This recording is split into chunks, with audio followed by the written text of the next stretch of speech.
everyone, and thank you for joining us today. We really appreciate your presence at the end of this 3-day marathon of the Philanthropy Asia Alliance Summit 2025. Now, Asia stands at the epicenter of a global transformation. It is a region that is not only technologically dynamic and economically vibrant, but also one that faces persistent inequalities.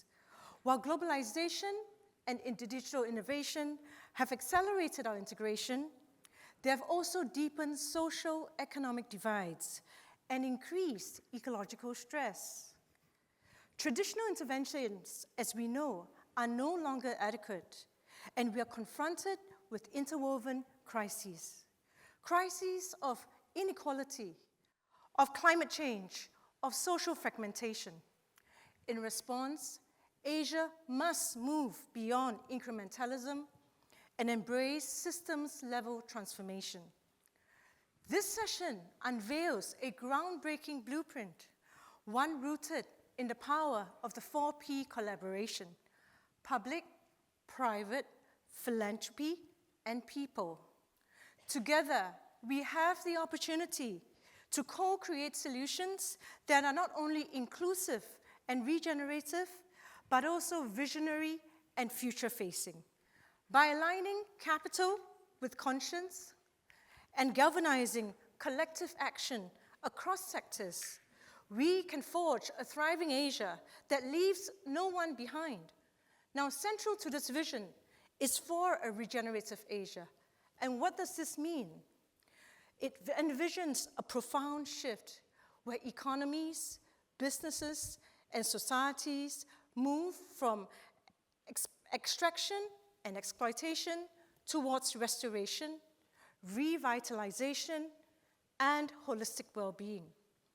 It is grounded in the belief that real transformation begins with an awakening of consciousness, recognizing the interconnectedness of all life, and calling for a new economic model that prioritizes human flourishing, ecological integration, and shared prosperity. Business could then become a force for healing, and where growth serves not just wealth creation, but the well-being of people, communities, and the planet. Together, let us chart a bold and transformative course towards a future that is inclusive and equitable for all.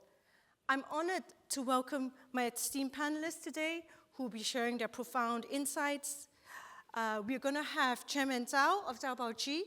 He's a 4th-generation family business steward and leads with a mission to integrate well-being and wealth creation.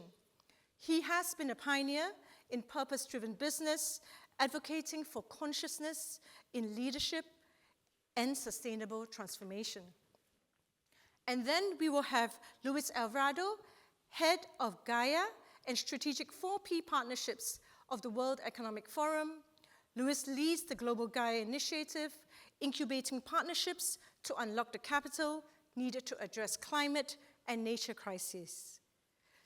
We also have the CEO of Temasek Foundation, Mr. Ng Boon Hyung, who is a leader in philanthropic innovation and systems change. Boon Hyung spearheads integrated programs across people, planet, peace, and progress. And finally, last but not least, the managing director of Elbernautic, Arthur Slettenberg, with deep roots in development finance and financial inclusion. Arthur brings the lens of responsible investment and institutional capital, showing how inclusive finance can drive resilience in underserved communities. My panelists, please.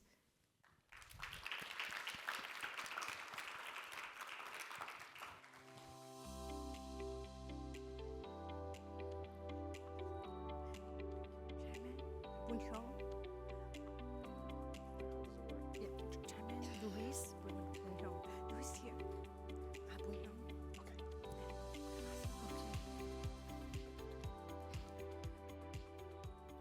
So we begin our session, and let us welcome Chairman to reframe our Regenerative Asia conversation today. Chairman, why is this important and timely today? Well, I just watched a social media post, and it says that 98% of our cells will be renewed every year. Only 2% takes longer. So we actually are capable to grow younger and younger and not grow older and older. And so it was a very provocative little video clip. We can actually grow younger and younger, more vibrant, more flourishing. Why are we not? We have the capability to regenerate, but something is blocking the information flow in the system that we actually grow older and older and frailer and less flourishing. So this is the nature of nature itself. A very important part of nature in my mind that we need to recover, that we need to block. We need to shift our consciousness. We need to allow the information to flow. And especially together with technology and advancement and research and AI and protein understanding, we must understand that we are awakening to this reality. And the whole life system is now being challenged and obviously is completely blocked because everybody is stressed out. We are stressed out, the family's stressed out, even the family pet was stressed out, society, earth, everything.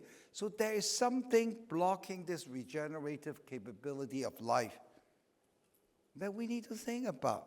Now we're always focusing on external, but I think AI can help us to understand more what we are missing in our life, that we can actually regenerate. Just posting a question for discussion. Yes. Thank you so much. Thank you so much. So I'd like to set the frame, really, and talk a bit about values and visions. And I start with Chairman again, right? You always speak about integrating ancient wisdoms with modern systems. And how does this shape your view of 4P collaboration?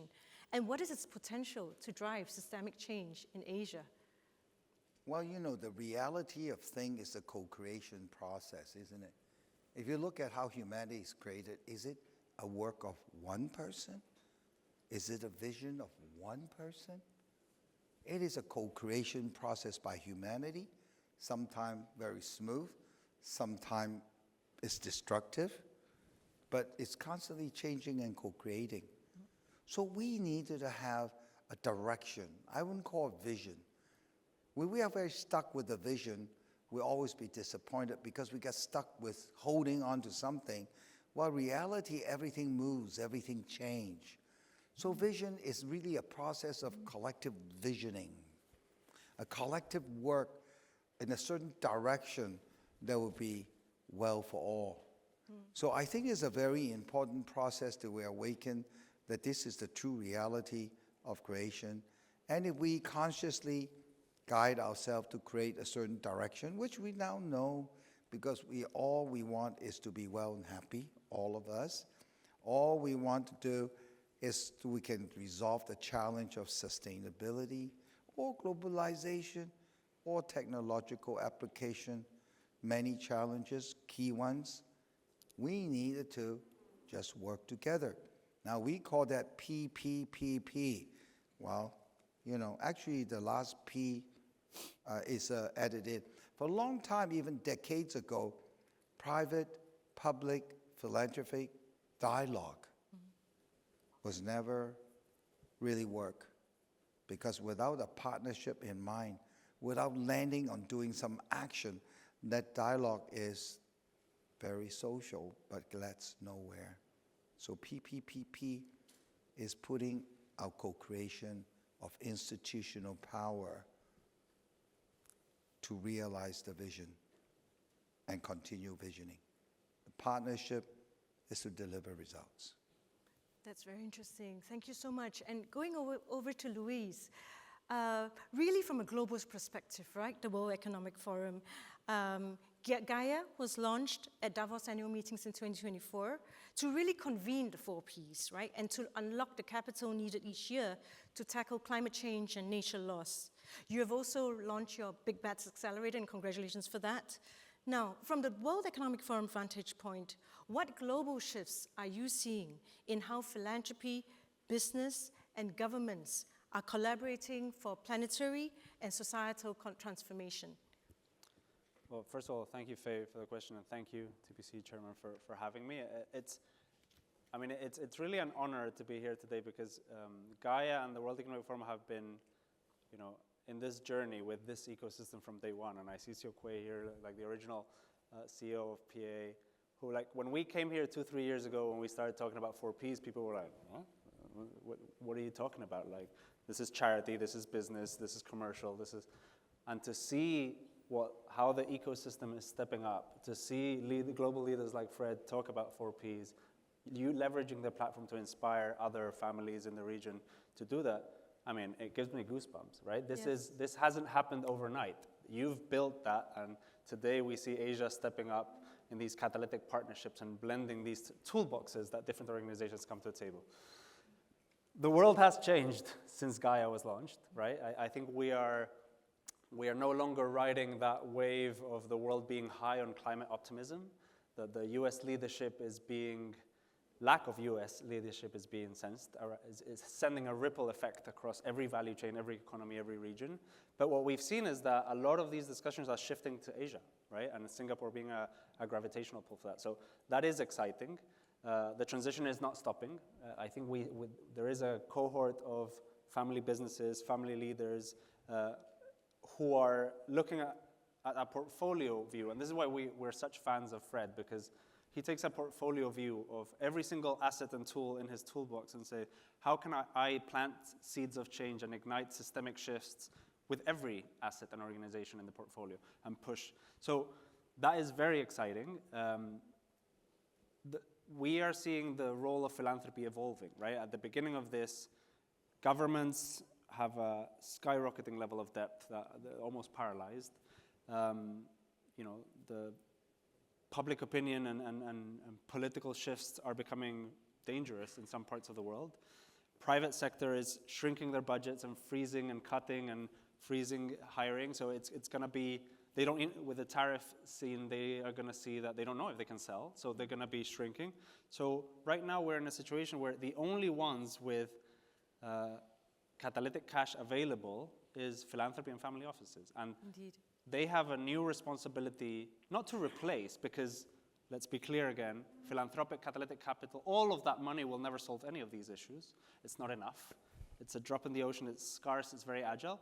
But now they are the only ones with the ability to, and playing on the region that we are, activating those global acupuncture points. How can you convene the right players, the right types of capital, the different types of risks and profiles and timelines, and put pressure in the right place, right time, right value chain, in the right region, so you can activate flows of decision-making, capital, action, and concrete pilot projects. Ultimately, to get markets to adopt these things. There's no point in all of us doing all these efforts if eventually markets don't pick these things up. So it's very exciting to be here. At the global level, we see a lot of this shifting, and we see a new role for Asia being carved, a new role for Asian family businesses who know how to build things that last over time, right? And who've been prioritizing for generations the collective and the system over the individual. All of a sudden, the West, which is in a context of crumbling, frankly, and a lot of our structures are shaking, we're looking to Asia to learn some of these concepts that had been forgotten, yes, and are now coming back to the table. So, I mean, I'll stop there, but very exciting to be here, and very proud to be part of this ecosystem, and very proud to be deepening our relationship with TPC and Foundation Number 17. And Fred has recently been named the World Economic Forum and Gaia's new global wealth steward for well-being. So congratulations to Fred, and we're looking forward to putting you to work in Davos. So thank you. Thank you. Before going to Boon Hyung, I just want to say that the audience can ask questions, and please scan the QR code, which is coming up shortly, if you have any questions, and we will go into a Q&A segment later. So it's interesting what you said, Louis, and really, Boon Hyung, now what we are seeing now in Asia is putting those ideas into action, right?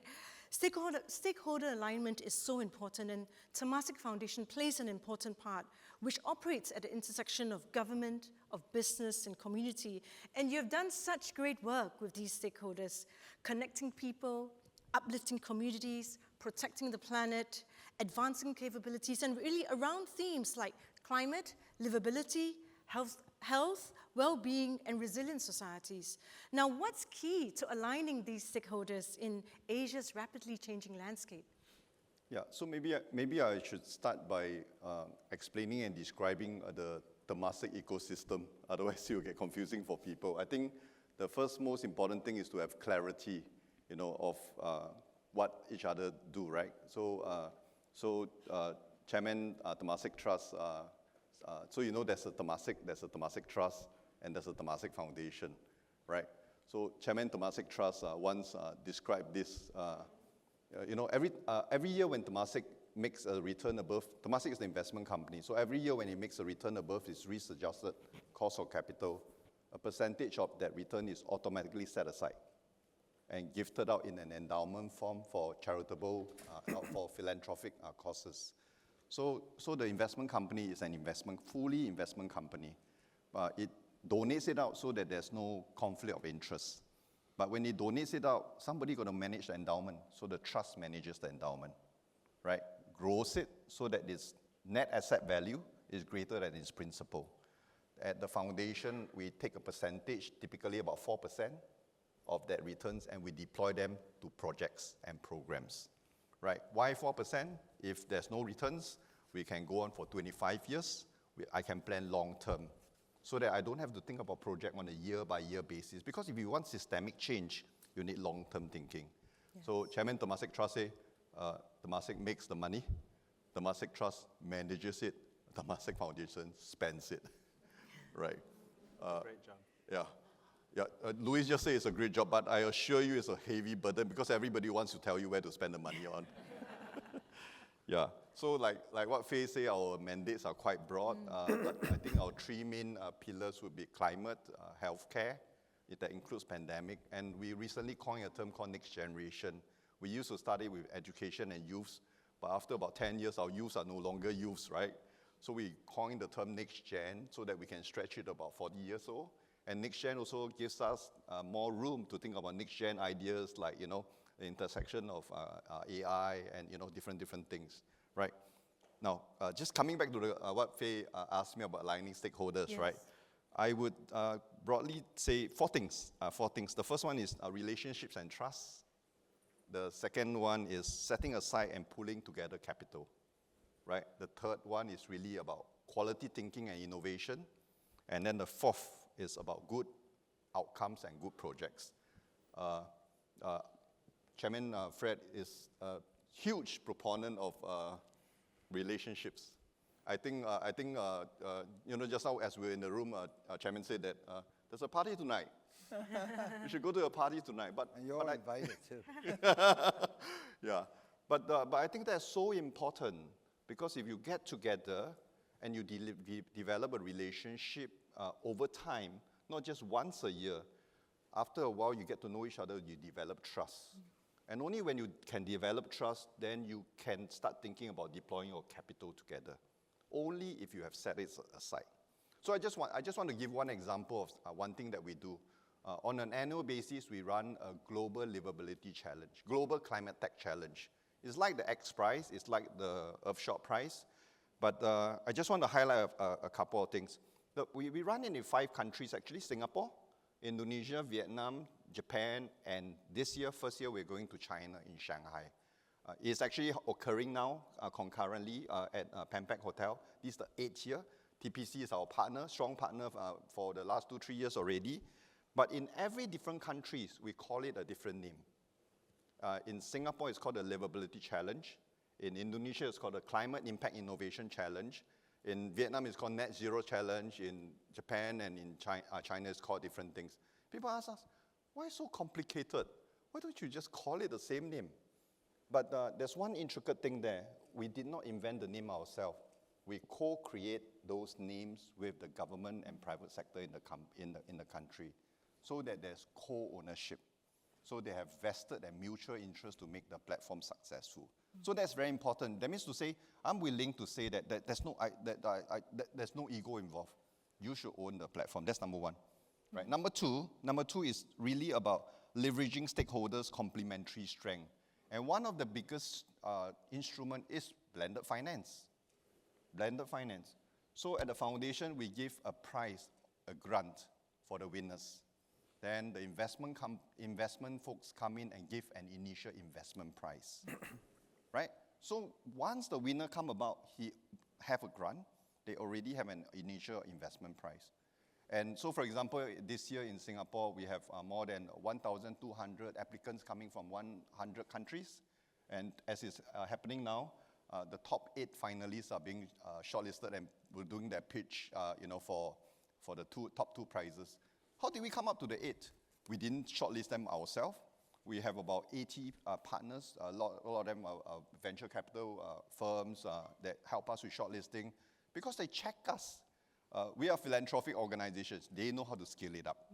And if they have vested interest because they want to see pipeline of success as well, and they can check us. So I think leveraging on each other's complementary strength is the second thing that's very important.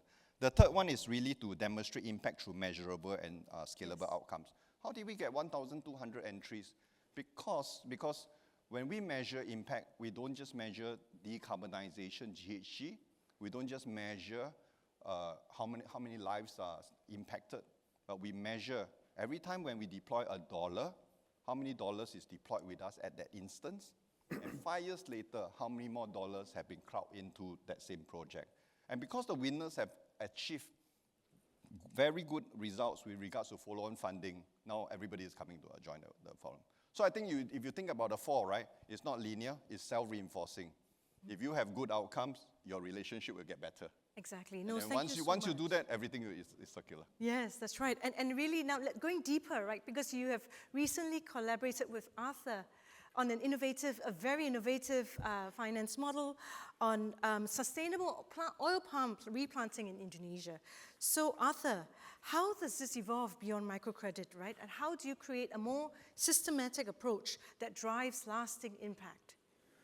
Well, that's a big question, right? And thanks for having me here. It's really interesting. But what I can share with you is more of a practitioner's perspective, a micro perspective. We have at Able Nordic, and I myself in particular, I have a rich experience in what is not working. And that's that by the years you learn a lot of what's not functioning well. But in our case, I will say that 3 items have been, or issues have been particularly important for us to, should we say, to improve, and as a company that invests in financial inclusion and climate resilience and stuff like that.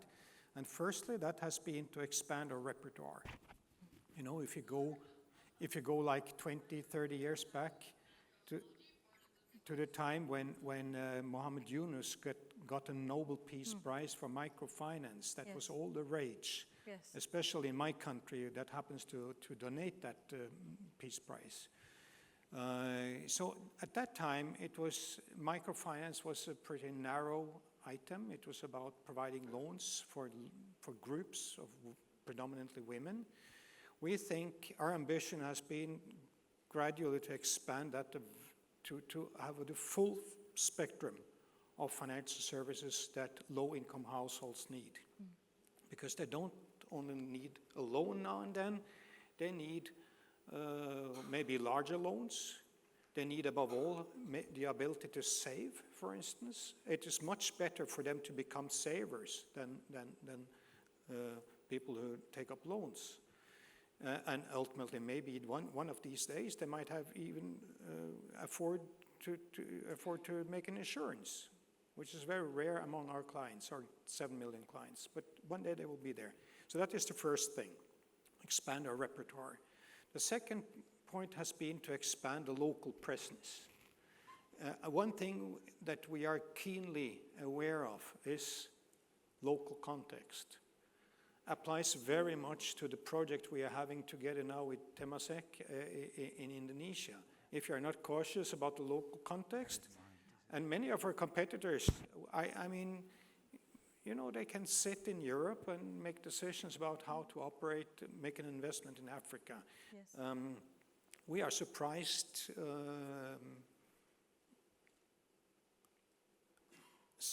Let me be positive today and frame it in a positive way. We are completely dependent on our African colleagues regarding what to do and how to do it in Africa.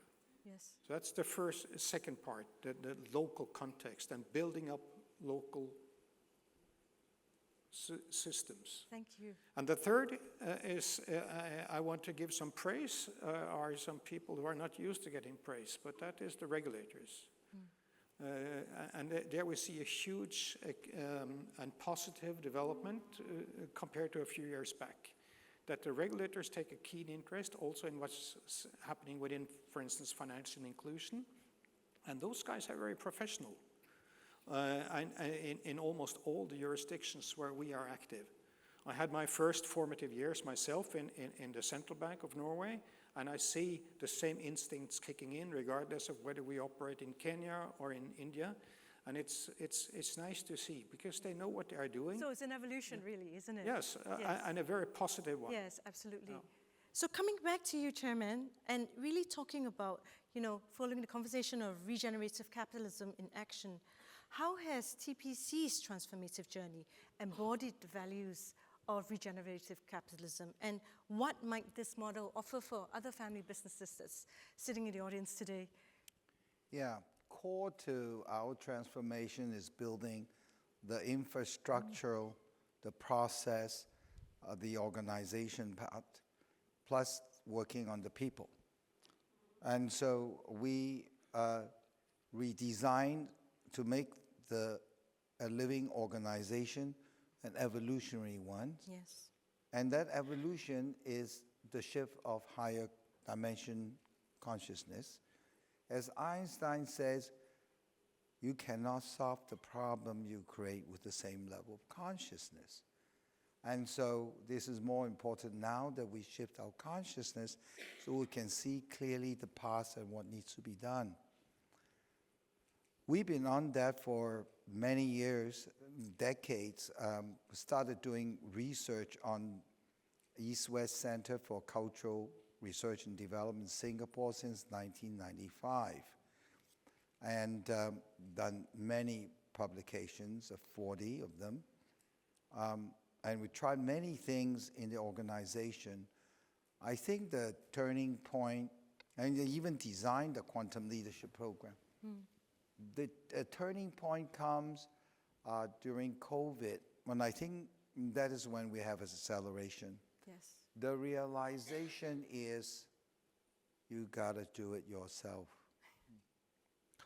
We all have a part to play, don't we? We have Yes, to do indeed, everything, indeed. everything yourself. Now that's a daunting realization, but during COVID, I think we all give an opportunity to reflect what the hell we are doing, right?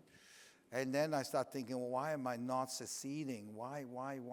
Then I realize I think I can outsource that job, but I can't outsource that job because the outsource is not you. So that is, I think, the big turning point is towards the end of COVID. I worked to do the whole creation of the program. I run the program. I designed the program. I led the program. I built it. And I trained 1,000 of my own staff. Wow. And only by this constantly training, upgrading, and fine-tuning that I actually found you can only know when you do. Indeed. And doing is knowing.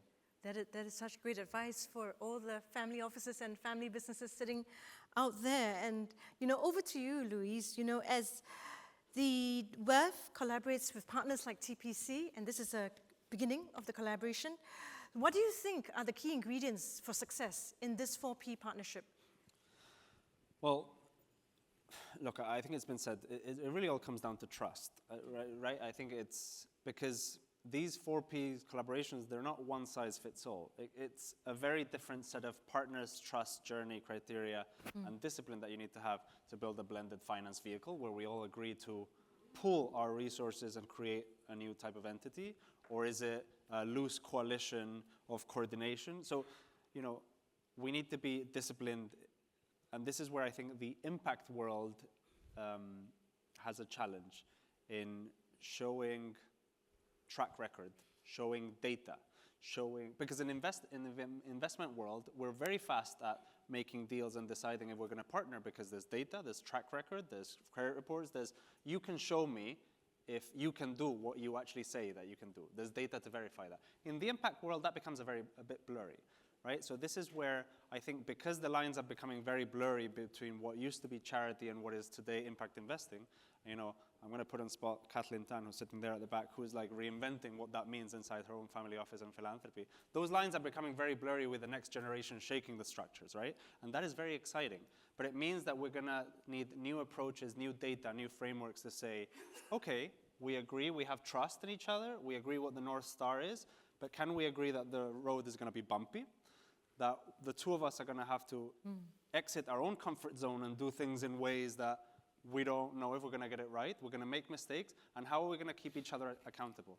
And because across civil society, philanthropy, family offices, impact investing, there's very little verified, vetted track record and data. I mean, you know this. I mean, when dealing with your clients, you know, how do you show what is vetted, what is legit? How do you direct them? So capital is not the issue. Like, we are sitting on endowments and mounts of capital that keep growing, but they're not flowing because there's not enough data. So this is why one of the challenges that we are taking as the World Economic Forum and Gaia is really around how can we build, through AI and through tech, a global intelligence hub that helps the impact world verify their data, leverage AI to help redirect dollars and find catalytic projects on the ground. But we need to be as disciplined as the investment world is and almost become boring in how we produce, I want to say sausage making machine, like a global value chain of impact deals, right? And because our global co-chair, Ray Dalio, always reminds us, is like, who has their money? What are their motivations? What are their responsibilities as stewards of wealth? And what are the things that will get them to unlock that capital? Unless we get that equation right, the capital will not move. And that equation comes to verification, data, track record. Can you deliver? And do you have the expertise and the teams in place to deliver what you promise? Yes. If we get that right, we'll see flows of massive capital. And really where we want to get to as a community is not getting the philanthropists to put more money. That, yes, that's important, and philanthropy should step up. But it's really, how do we get the sovereign wealth funds, the VCs, the private equities, the banks to unlock more of the commercial capital that will turn all of our pilots and innovations into reality, market realities? That's when it gets exciting. When you go from $1 to $1 trillion, getting that right through data and technology is, I think, the fascinating journey of So you've taken the question to Boon Hyung for me.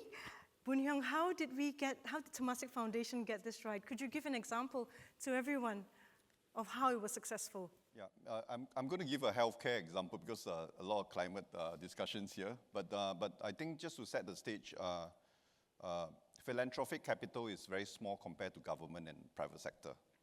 So we have to deploy it well. So we use philanthropic capital as risk capital to push the boundaries. Because there are some things which the government or private sector see as value, but the risk is just too high. So we come in to take that risk, even the first loss, so that we can, so our ultimate objective is to scale it up. And every time in project origination, we always involve the government and the private sector, because both of them got more money than I do, right? And government is essential because regulation is important when you want to push innovations. So healthcare example, our mainstreaming results in Singapore we have been able to mainstream up almost 60% of our pilots. Yeah, so let me just give you one example. First 1,000 days, kids 0 to 3. We were trying to solve a teenage delinquency problem. And then so we went all the way upstream until 0 to 3. And actually it wasn't 0 to 3, it was actually prenatal, -1 to 3. So we first recruited 200 families. And the clinicians, there was a gastro study at A-Star that talks about gut health and focus on 3 things, nutrition, mental wellness of both the mothers and the children, and then nutrition, mental, and third one is the environment where you grows up in. Even, music, when it's in the big, So when we did 200 families, midway through the 200 families, the government came in and gave us more money to expand it to 400 families. Why so? Because they saw data. They saw results. What were you showing you? The whole long range of the data, but 3 things stood out to me. Number 1, when the child was born, the birth rate normalized. Yes. Number 2, in the 0 to 3, they were getting sick less often. But the third thing is most important. The APSCA score, which is the developmental score, normalized as well. Amazing. Which means to say, by the time the child goes to 6 years old, go to elementary school, the child will not be disadvantaged because right at birth, you have problem. Indeed. So we started this in 2014. 5 years later, with KK Women's Hospital, with the Ang Mo Kio Family Services Center, with ECTA, which was just Early Childhood Development Agency that was just setting up in Singapore.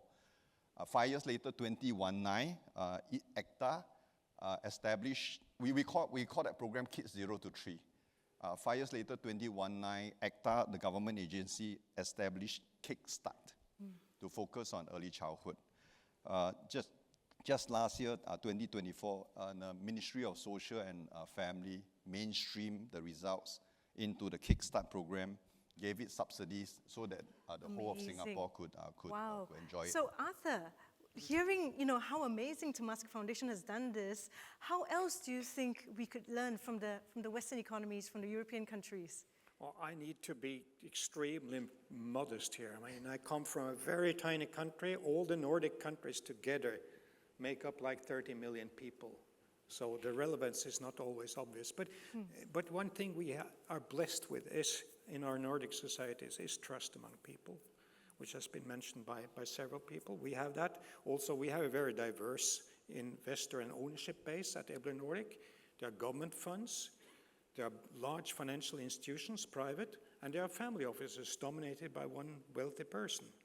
But they all work together very harmoniously. And that is because they trust each other. And if you close your eyes during our board meetings, you would be hard-pressed to guess that that lady, she comes from the government fund, and that guy is from the family office, because they have agreed on the overall goals. So that's extremely important and has been key for us. Indeed, indeed. And talking about trust, right? Chairman's conscious leadership, you're all about, isn't it, trust and awakening? And what role should business leaders be playing in cultivating this consciousness-led economy, right? And how do we nurture this leadership at scale, of which trust is extremely important as an ingredient?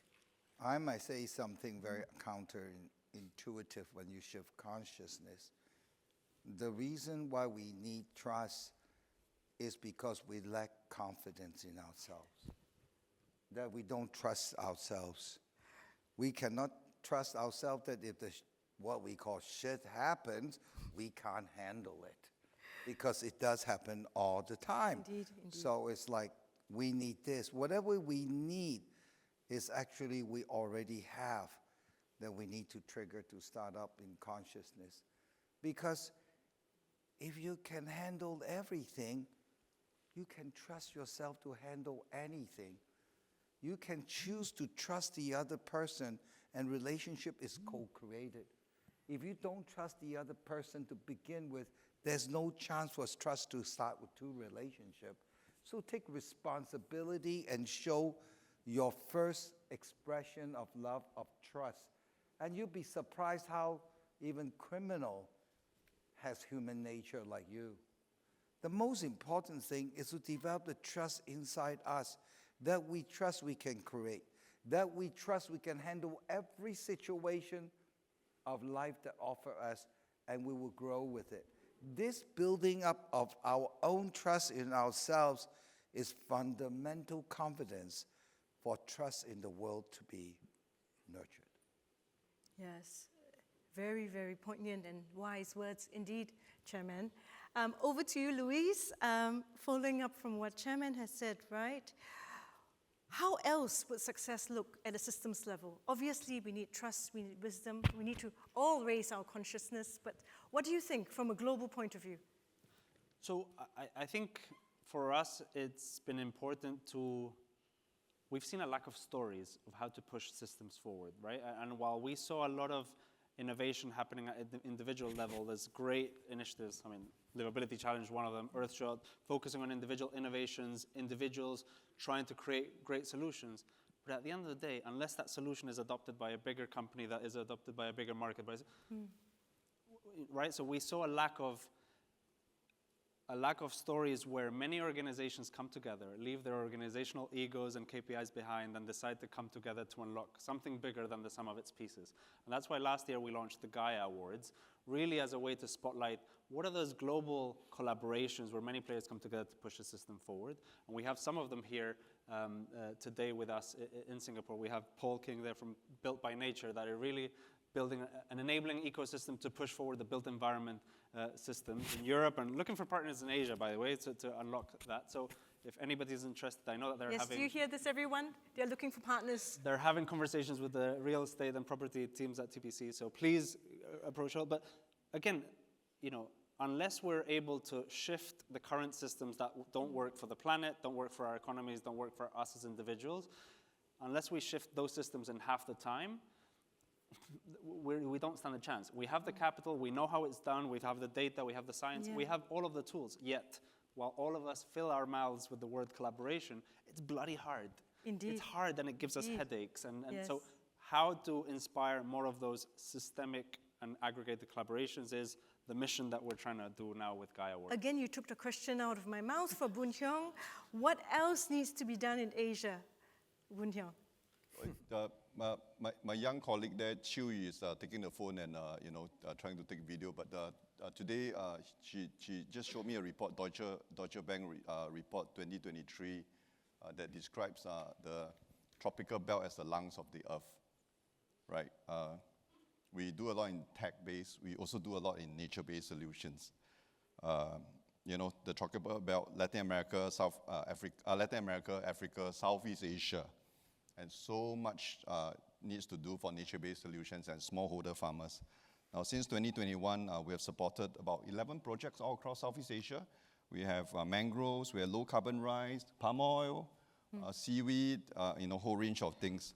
All these help to mitigate greenhouse gas, improve incomes of smallholder farmers. But the question is always when philanthropic funding stops, what's going to happen, right? Financial viability is a limiting factor for nature-based solutions to scale.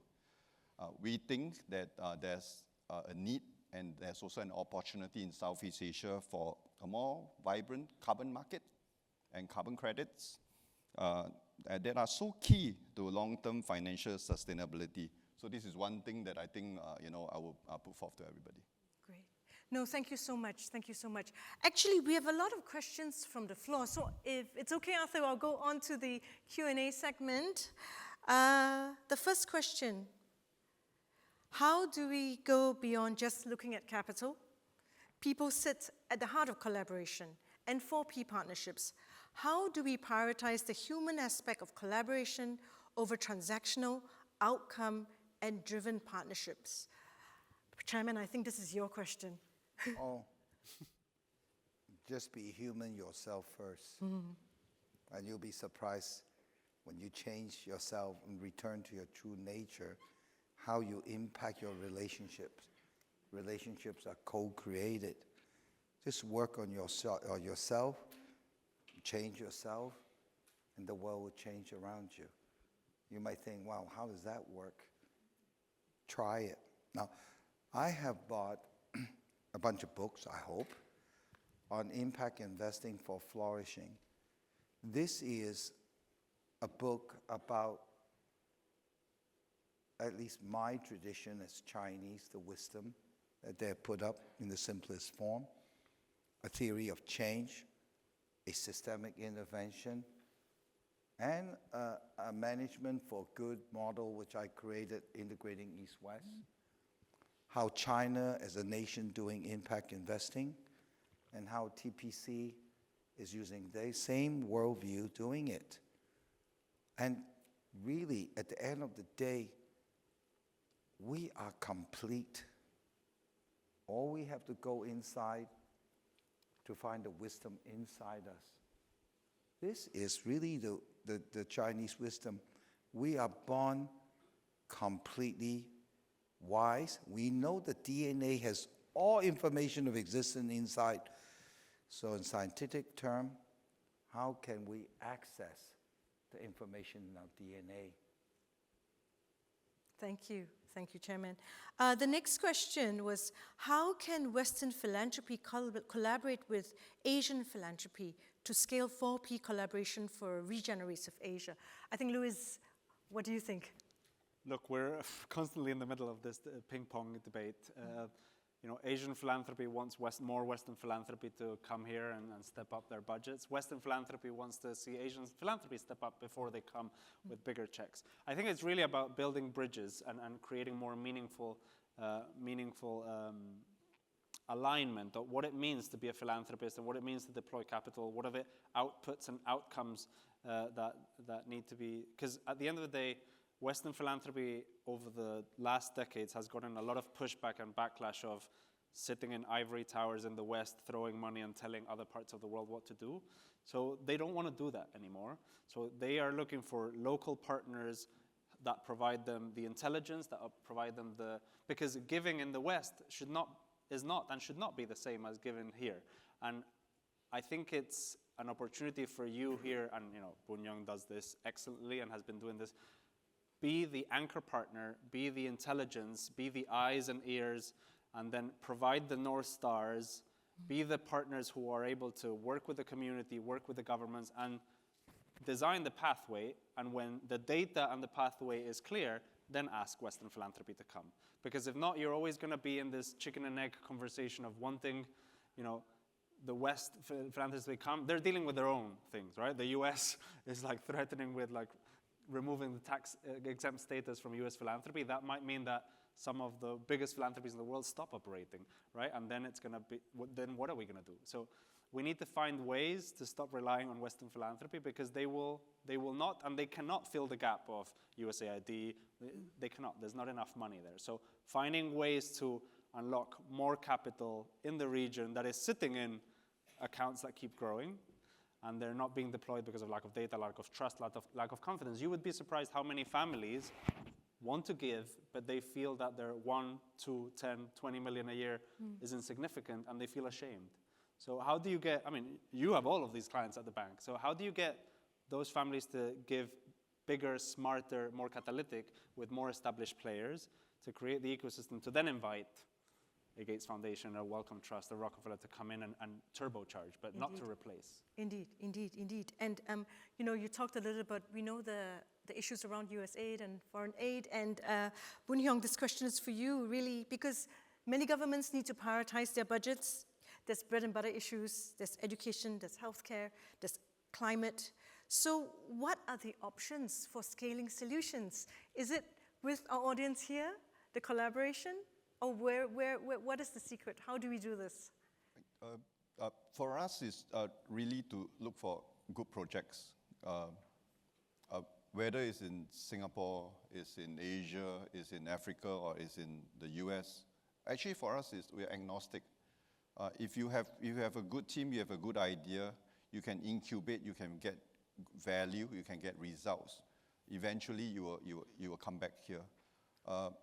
The benefit of the Temasek Foundation being independent is that we are, and private sector is that we have a very close relationship with the government, right? We don't do what the government tells us to do. Sometimes the government thinks that this is too risky for them. We run ahead first, right? At some point in time when the value demonstrates itself, it will meet. So similarly with different organizations as well. At this temporal point in time, our objectives may be different, but the principles may be correct. So rather than being compliant-based, we are principles-based. and we run in parallel. We don't have to converge prematurely, but if we continue to demonstrate, create value at some point in time with that relationship and with that trust, I'm sure our paths will converge. Indeed. And Arthur, I think we have time for one more question. This is for you. What do you think about bridging capital to aggregated, trustworthy, bankable, community-driven regeneration projects, right? How do you identify the truly community-governed projects and investing in self-sustaining business models? That was a difficult one.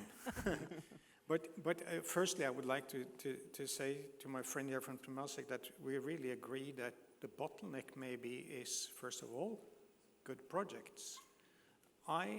We are not always convinced about when we hear there are too little money available. The world is really awash with money in many respects. And together with my colleague, we visited Brazil last year. That was in the startup for the COP conference. And some politicians say that we need not to spend billions of dollars on rainforest preservation, but trillions. We beg to differ. How are you to mobilize private sector capital if those private sector capital owners see that there is a wall of money, trillions coming from somewhere, from some public budgets? So, but that was a detour. It was not exactly what you asked about, but how we identify the bridge, the capital. I mean, we look for, of course, for people who can be very patient and be very persistent, because things take time. We are active in Indonesia. It's a favorite country of ours. But let's face it, also to my friends here in the audience who might be from Indonesia, things take time. So people need to, we cannot produce results for them in 6 months. It's irresponsible. And the farmers that we work with in Eastern Kalimantan, they have a healthy respect for getting involved with foreigners. They have been exposed to foreigners before, maybe, who have promised more that they could keep. So the first and foremost for us is to secure people who can be with us for the long run. And that doesn't mean that they shouldn't look for returns. We want to produce returns. We want to be commercially successful, just like our clients. Thank you. No, thank you so much. And thank you, audience, for all your questions. Now, as we bring this transformative session to a close, right, we've been inspired by the profound insights shared by our distinguished panelists. We've explored the powerful integration of ancient wisdom with modern systems and the importance of the 4P partnership. We've delved into the critical alignment of stakeholders in Asia's rapidly evolving landscape and the evolution of inclusive finance into systemic, impactful approaches. Looking ahead, we recognize the imperative of conscious leadership, leadership that is visionary, ethical, and deeply committed to sustainable practices, and who prioritize long-term impact over short-term gains, fostering inclusivity and responsibility while inspiring others to act with integrity and purpose. Finally, I would like to extend my heartfelt gratitude to Chairman Tsao and all my esteemed panelists. No, thank you so much for being with us today, and really thank you for joining us towards the end of this summit. We really hope you enjoyed our session. Thank you. He wants to say something. I want to remind you an invitation to pick up a book. Yes. And my colleagues will be outside to tell you how you can join the party tonight. Okay? Still, that's the most important action I like to see. Come to the party and let's dance. Thank you, Chairman. Can the panelists come and we can take a photo? Stanley. I'm a month old.